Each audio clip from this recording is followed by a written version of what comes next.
বেড়া বকরি ছেড়ে দিয়ে লক্ষ্য রাখো, আমার নবী বেড়া বকরি দুম্বা ছেড়ে দিয়ে ঘুমায়া থাকে। লোকেরা এসে খবর দেয়, খাদিজা গো এমন রাখাল রাখছো, বেড়া বকরি দুম্বার দিকে খবর নাই, ঘুমায়া থাকে। তাই নাকি? মা খাদিজা একদিন রওনা হলেন, দেখি কি করে ঘুমাই।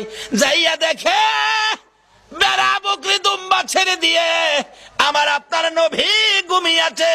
বড় বড় অজগর সাপ এসে নবীজির মাথার উপর ফনা ধরে ছায়া দিতেছে। খাদিজা বলেন, না না, এই রাখালের বকরি জংলার বাগে নিবে না। খাদিজা বাড়ির দিকে যায় আর ফিরা ফিরা চায়, এটা কেমন রাখাল রে?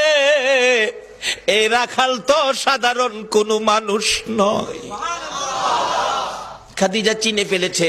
বেড়া বকরি দুম্বা নিয়ে বাড়িতে আসতে বলো আমার রাখালকে।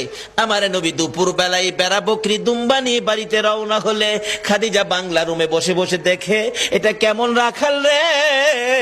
যে রাখাল রৌদ্রের মধ্যে আসতেছিল, আকাশের মেঘের টুকরা এসে রাখালের উপর ছায়া দেয়।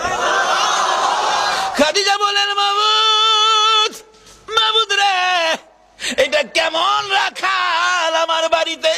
নিশ্চয়ই উনি সাধারণ কোনো মানুষ নয়, নিশ্চয়ই কোনো মহামানব হবে। আসেন, আর বেড়া বকরি দুম্বা আপনাকে চড়াইতে হবে না, শুধু এই জায়গার মধ্যে 2 ঘন্টার ওয়াজ। এই জায়গায় কি ঘটনা ঘটেছে? আজকে এই নবীর চিনি না, যারা চিনেছে তাদের জীবন ধন্য হয়েছে। বলুন খাদিজা, এই নবী চিনে জীবন ধন্য হয়েছে কিনা?